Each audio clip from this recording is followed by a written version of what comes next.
April 6, 1945, off Okinawa, East China Sea dawn. Breaks over Task Force 58 of the United States 5th Fleet on radar picket destroyers. Positioned 16 miles from the main fleet, sailors scan the horizon, knowing what approaches in the Combat Information Center of USS Lafayette radar operators. Track incoming contacts, not dozens but hundreds. The ship's 5-inch gun crews load shells marked with cryptic VT designations, each containing miniaturized radio transmitters that would revolutionize naval warfare. The goal is Survive Operation Kikusui No. 1, the first of 10 massive coordinated kamikaze attacks at 0600 hours.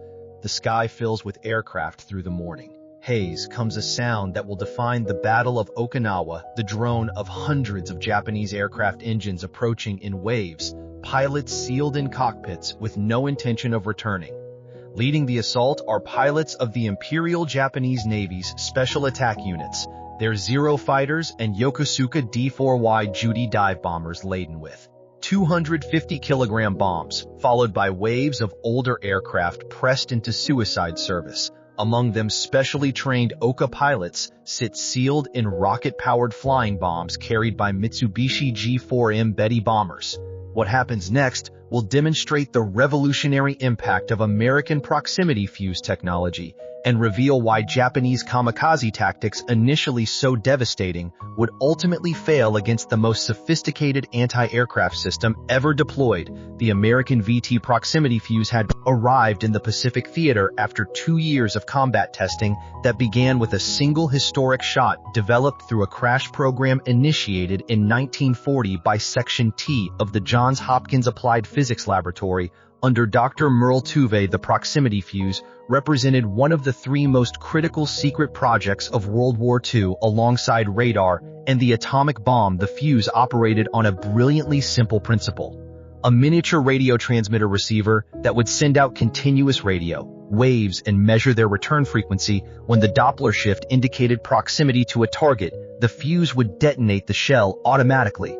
No longer would gunners need to estimate exact distances and set mechanical timers. The shell would know when to explode. The technical challenges had been staggering. The fuse's components, including tiny glass vacuum tubes manufactured by Sylvania, had to withstand acceleration forces of 20,000 times gravity. When fired from a 5-inch gun, the projectile would reach 2,600 feet per second while spinning at 25,000 revolutions per minute through the gun's rifling. Every component had to function perfectly after this violent launch, then operate reliably in temperatures ranging from 100 degrees to minus 50 degrees Fahrenheit. By April 1945, American factories had produced over 15 million proximity fuses for naval use in the Pacific Theater. Manufacturing had been distributed across multiple contractors. Crosley Corporation alone produced 5,205,913 fuse, 24. The total RCA, Eastman, Kodak, General Electric, and Maui Norris, combined with 87 different firms using 110 factories engaged in various phases of production. This massive industrial effort ensured that American forces at Okinawa were equipped with the most advanced anti-aircraft ammunition ever created. The United States Navy had increased proximity fuse allocation from 25% of anti-aircraft ammunition in 1943 to 75% by 1945. This represented recognition that Pacific Theater combat against kamikaze attacks demanded revolutionary defensive capabilities. Every destroyer, cruiser, and battleship carried thousands of VT-fused 5-inch shells as their primary defense against suicide attacks. Standing in stark contrast was the Japanese kamikaze program, born of desperation following catastrophic defeats in the Marianas and the Battle of the Philippine Sea. Japan had lost the majority of its experienced pilots and aircraft carriers.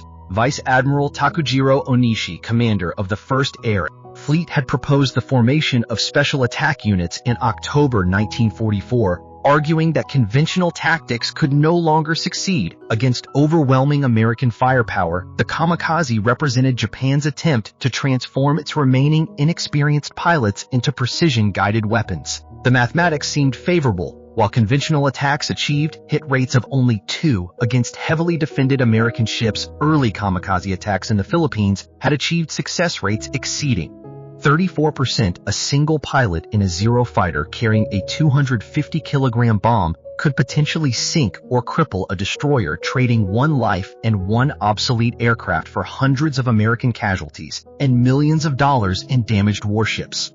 The kamikaze pilots underwent abbreviated training that emphasized spiritual preparation over flying skills. Many had less than 100 hours of flight time, compared to the 500-plus hours of their predecessors at Pearl Harbor. They were taught basic navigation, ship recognition, and most critically, the final diving approach that would evade anti-aircraft fire. The pilots wrote final letters, participated in ceremonial sake toasts, and received samurai swords or rising sun headbands before their missions. But no amount of spiritual preparation could overcome the technological revolution they were about to encounter. The Oka suicide weapon represented the ultimate expression of the kamikaze concept, nicknamed Baka Fool by American sailors. This piloted bomb carried a 1,200-kilogram warhead powered by 3 solid fuel rocket motors with a maximum speed of 575 miles per hour. In terminal dive, it was designed to be unstoppable once released, yet its fatal weakness was range barely 10 miles, requiring vulnerable Betty bombers to carry them directly into the teeth of American defenses. The contrast in defensive philosophy was absolute. American ships at Okinawa deployed in concentric rings of protection, with radar picket destroyers positioned to provide early warning and bear the brunt of initial attacks. Each destroyer carried 12 to 16 5-inch guns capable of firing VT fused shells, creating overlapping fields of fire. The proximity fuse transformed these weapons from area denial systems into precision instruments. A 5-inch VT shell had a lethal burst radius of 70 feet, compared to just 20 feet for time. Fused shells. More critically, the fuse eliminated the complex calculations required for conventional anti-aircraft fire, allowing gunners to engage targets immediately upon detection. The morning of April 6, 1945 would put these systems to their ultimate test. Operation Kikusui Nober 1 involved 391 Navy planes and 133 Army planes, of which 215 Navy planes and 82 Army planes were kamikazes. A total of 297 suicide aircraft in a single coordinated assault. Commander Frederick Julian Beckton of USS Laffey later described the approaching kamikaze waves as resembling a swarm of bees heading for the only flower in the desert. The first wave struck at 0600 with radar operators tracking over 50 aircraft approaching from the north. The picket destroyers opened fire at maximum range 12,000 yards with VT fused shells. The proximity fuses proved devastatingly effective against the approaching formations. Each shell that passed within lethal range of an aircraft automatically detonated, filling the sky with steel fragments, unlike time-fused shells that required precise range estimation. The VT fuses turned near misses into kills within minutes. Dozens of Japanese aircraft were falling into the sea. Their suicide missions ended miles from their targets, but the kamikazes kept coming. At 07:44, USS Laffey came under concentrated attack by 22 aircraft in 80 minutes. The destroyer's gunners fired 345 rounds of 5-inch VT ammunition, destroying 9 attackers outright. The proximity fuses allowed Laffey's guns to engage multiple targets simultaneously, switching rapidly between aircraft without the delays required for fuse setting. When kamikaze pilots attempted their standard tactic of approaching at wave-top height to avoid radar detection, the VT fuses proved equally effective, detonating when the shells passed close to the sea surface and creating walls of fragments that shredded low-flying aircraft. Despite this devastating defensive fire, Laffey was struck by 6 kamikazes and 4 bombs, yet survived, a testament to both American damage control and the fact that proximity fuses had prevented many more attackers from reaching their target. The effectiveness of the VT fuse was no accident. The technology had been secretly tested in combat since January, when USS Helena fired the first proximity fused shells in action off Guadalcanal. Lieutenant Red Cochran, commanding the aft 5-inch battery, shot down a Japanese Ish D-3, a valve dive bomber, With the second of 3 salvos, the shells had detonated without direct hits. They had simply passed close enough to trigger the fuse and tear the aircraft apart with fragments. This single success validated 3 years of intensive development that had overcome seemingly insurmountable technical challenges. The fuse contained approximately 130 electronic components, miniaturized to fit in a space smaller than a pint milk bottle, all manufactured to tolerances measured in thousandths of an inch by the Okinawa campaign. Post-battle analysis revealed the mathematical superiority of proximity-fused ammunition time. Fused 5-inch shells required an average of 1,162 rounds to destroy each Kamikaze VT fused shells reduced this to 310 rounds per kill, a nearly 4-fold improvement in effectiveness in optimal conditions. The results were even more dramatic. The destroyer escort USS Abercrombie destroyed a Kamikaze with just 2 VT rounds in May 1945.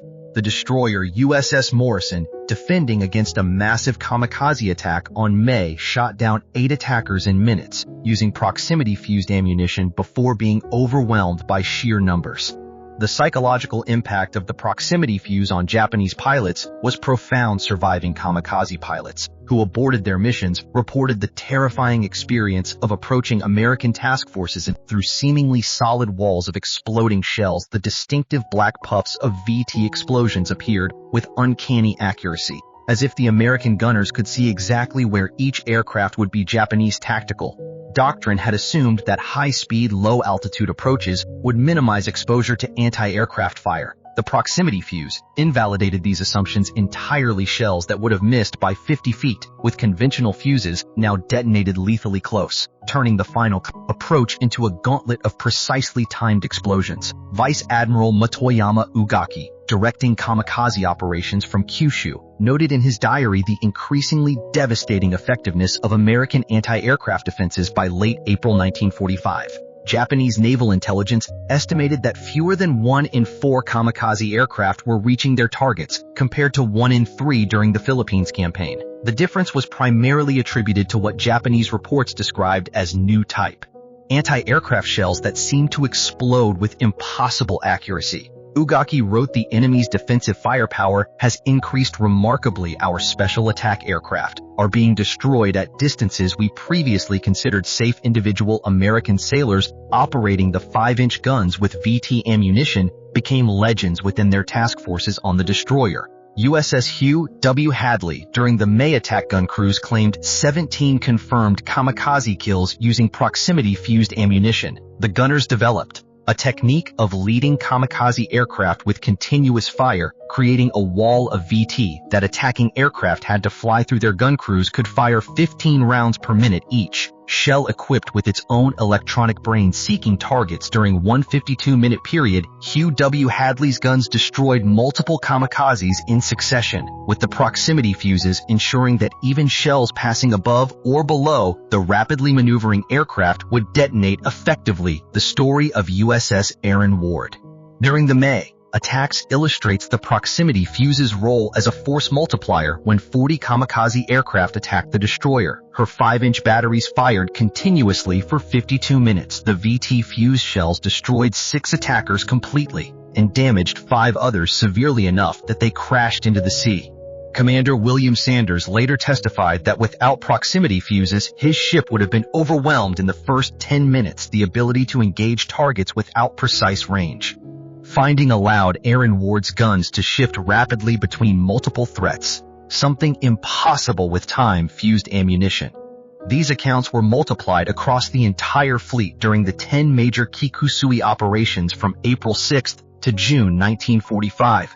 Japanese forces launched approximately 1,900 aircraft in organized kamikaze attacks. American naval forces, primarily using VT-fused 5-inch shells, destroyed hundreds of these attackers before they could reach their targets. Statistics from the operations research group showed that ships equipped with proximity-fused ammunition were 3 times more likely to survive concentrated kamikaze attacks than those relying primarily on conventional ammunition. The proximity fuse had transformed what should have been a catastrophic tactical innovation into a costly but manageable threat.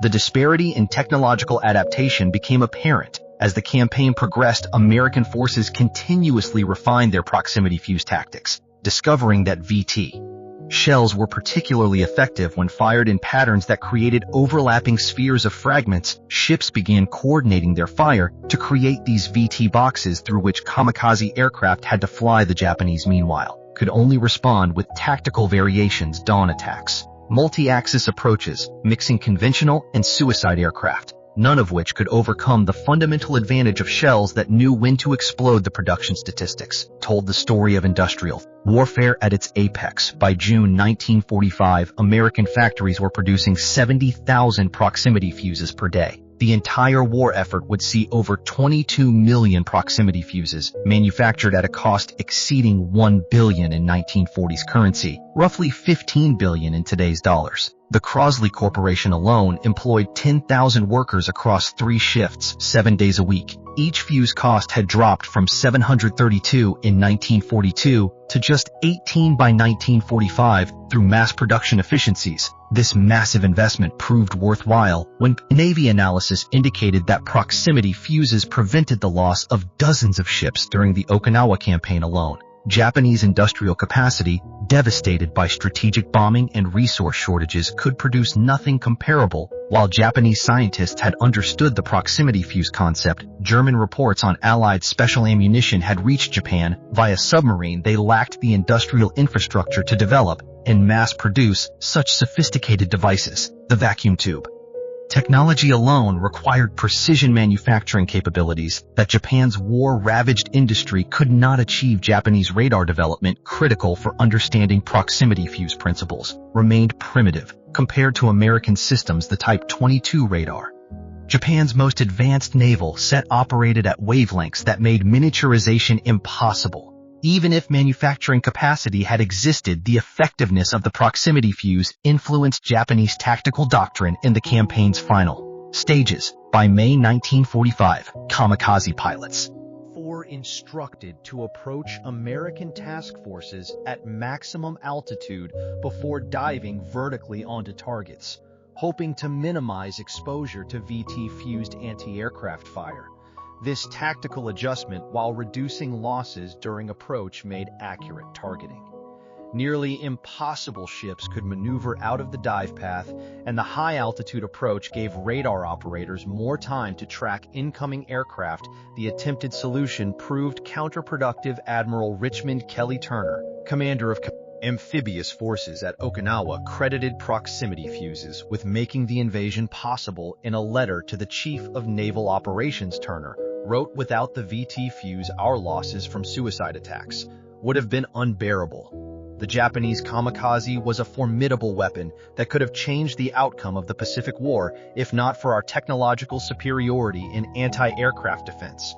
His assessment was echoed by Admiral Mark Mitchell, whose flagship USS Bunker Hill survived a devastating kamikaze strike on May, partly because proximity-fused fire destroyed 3 other attackers that would have finished the crippled carrier. Admiral Arleigh Burke, Mitchell's chief of staff, later recalled the effectiveness of proximity fuses during a 1978 interview. "When I went as chief of staff to Admiral Mitchell, who commanded the fast carrier task forces, all the 5-inch 38 and 5-inch 25 ammunition was fitted with VT fuses. And as you well know, those fuses knocked down enemy planes by the dozens. Had it not been for those fuses, our ship losses and casualties in the fast carriers in the last half of the war would have been enormously larger." The proximity fuse's impact extended beyond mere statistics. The technology fundamentally altered the morale equation that made kamikaze tactics viable. Japanese military doctrine assumed that the certainty of death for their pilots would be balanced by the near certainty of hitting enemy ships when success rates dropped below 20% due to proximity fuse defenses. The exchange became unsustainable even by the brutal calculus of suicide warfare. Young Japanese pilots, many of them university students drafted into the special attack units, began to understand that their deaths would likely achieve nothing. Letters recovered after the war revealed growing awareness among kamikaze pilots that American defenses had evolved beyond what their commanders had promised. Lieutenant Yukio Seki, leader of the first official kamikaze unit in October 1944, had achieved devastating success against escort carriers in Leeward Gulf, when proximity fuses comprised only 25% of anti-aircraft ammunition by Okinawa. His successors faced a fundamentally different reality. Lieutenant Commander Goro Nanaka, leading the Thunder Gods Corps, equipped with Okra flying bombs, lost his entire squadron on March 1945 without a single Okra reaching launch position. American fighters guided by radar intercept officers shot down all 18 Betty bombers, but even if they had, broken through the wall of VT-fused anti-aircraft fire would have been impenetrable. The technical sophistication of the proximity fuse represented more than just superior manufacturing. The device embodied fundamental advances in electronics materials, science, and systems integration that Japan could not match. The miniaturized vacuum tubes manufactured by Sylvania and Raytheon used special glass formulations that could withstand tremendous shock. The battery system, activated by the acceleration of a gearing, used an electrolyte that remained stable for months, then activated instantly when needed. The radio frequency was precisely calculated to minimize interference while maximizing detection range. Each element represented years of focused research, backed by unlimited funding. Meanwhile, Japanese anti-aircraft defenses remained primitive. The Type 98 100mm anti-aircraft gun, Japan's best heavy AA weapon, still relied on mechanical time fuses that required manual setting before each shot. Japanese naval vessels at Okinawa, including the super battleship Yamato, during her final sortie, carried anti-aircraft ammunition that was technologically equivalent to what Americans had used at Pearl Harbor when Yamato faced over 300 American aircraft on April 7, 1945. Her 162 anti-aircraft guns fired thousands of rounds, but shot down fewer than 10 attackers. The Americans lost just 10 aircraft while sinking the world's largest battleship. A stark demonstration of technological disparity, proximity fuse also enabled new tactical innovations impossible with conventional ammunition. American destroyers developed the VT umbrella technique, firing proximity fused shells in predetermined patterns above friendly ships. Under attack, the shells would detonate at set distances, creating a protective dome of fragments that kamikaze aircraft had to penetrate. This technique proved particularly effective against the Oka flying bombs, whose high speed made them nearly impossible to track with conventional fire control, but vulnerable to the wall of fragments created by VT patterns during the entire Okinawa campaign from April to June 1945. The United States Navy expended approximately 150 000 proximity-fused 5-inch shells. The effectiveness was undeniable. While VT-fused ammunition represented 45% of heavy anti-aircraft ammunition fired, it accounted for the vast majority of confirmed kamikaze kills at longer ranges. Time-fused shells, comprising 55% of ammunition expended, proved effective, primarily at close range, where accuracy was less critical. The mathematics demonstrated that proximity fuses were approximately 3 to 4 times more effective than conventional ammunition against kamikaze attacks. The human cost differential was equally dramatic. Ships that exhausted their VT ammunition and reverted to time-fused shells suffered casualty rates significantly higher during subsequent attacks. The destroyer USS Drexler, attacked after expending her proximity-fused ammunition on May, was sunk in less than a minute by 2 kamikazes that would likely have been destroyed by VT fire. Her 158 dead represented more casualties than many destroyers suffered during entire campaigns. While equipped with adequate proximity-fused ammunition, Admiral Raymond Spruance, commander of the 5th Fleet, experienced the kamikaze threat personally when his flagship USS Indianapolis was hit in March, forcing him to transfer to USS New Mexico, which was also struck in May. He later wrote, "This is my second experience with a suicide plane, making a hit on board my own ship, and I have seen 4 other ships hit near me. The suicide plane is a very effective weapon, which we must not underestimate." Yet Spruance also recognized that without proximity fuses, the kamikaze would have been far more devastating. The VT fuse has saved countless ships and lives. It is the margin between bearable and unbearable losses. The strategic implications were clear to military planners. Preparing for operation, the planned invasion of Japan, intelligence estimates indicated that Japan had reserved approximately 10,000 aircraft for kamikaze attacks against the invasion fleet. However, American war planners confident in proximity fuse effectiveness calculated that defensive requirements could be met. Production of VT fuses was scheduled to reach 100,000 units daily by September 1945. New Mark 53 and Mark 58 fuses with improved sensitivity and reliability were entering mass production. The invasion fleet would have carried over 1 million proximity fuse shells, creating an anti-aircraft defense, unprecedented in military history. The atomic bombings of Hiroshima and Nagasaki in August 1945 ended the war before this climactic test could occur. But the proximity fuse's impact on Japanese surrender calculations should not be underestimated.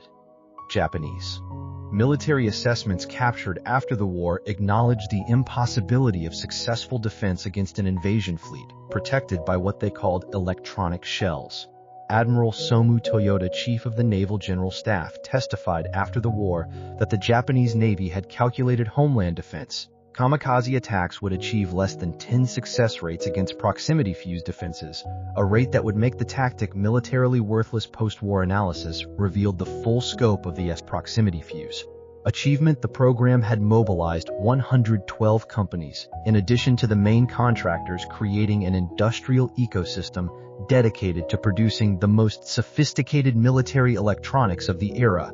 British scientists who had conceived the original proximity fuse concept in 1940 but lacked resources for development, acknowledged that American industrial capability had achieved what they considered impossible. The British had concluded that making vacuum tubes survive gun launch was insurmountable. American engineers proved them wrong. The effectiveness of the proximity fuse against kamikaze attacks influenced military technology development for decades. The principle of smart munitions, weapons that could think for themselves, became central to American military doctrine. Modern anti-aircraft missiles use proximity fusing, descended from the VT fuse, while the Phalanx close-in weapon system protecting today's warships operates on principles pioneered during the defense against kamikazes. The technological superiority that defeated human guidance with electronic intelligence established a paradigm that continues to shape military strategy. Japanese veterans interviewed after the war expressed continued amazement at American proximity fuse technology. Commander Tadashi Nakajima, who helped establish the kamikaze program, admitted, "We knew the Americans had superior technology, but the proximity fuse was beyond our imagination. Our pilots reported shells exploding exactly where they flew, as if guided by invisible hands. It destroyed not just our aircraft, but the fundamental premise of the special attack, that spiritual power could overcome material disadvantage." Captain Aikiro Gio, an early advocate of kamikaze tactics, survived the war and later reflected on the proximity fuse's impact. "We believed that the willingness to die would guarantee success. The American electronic fuse proved that technology could defeat even the most determined human sacrifice." It was not just a weapon, but a statement about the nature of modern warfare. The contrast between the proximity fuse and kamikaze attacks represented fundamentally different philosophies about the value of human life and the role of technology in warfare.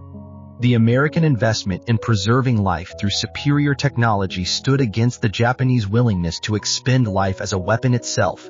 The proximity fuse, by making kamikaze attacks survivable for American forces, invalidated the cruel logic that drove young Japanese men to deliberate death. In this sense, the electronic fuse represented not just technological superiority, but a moral statement about how wars should be fought.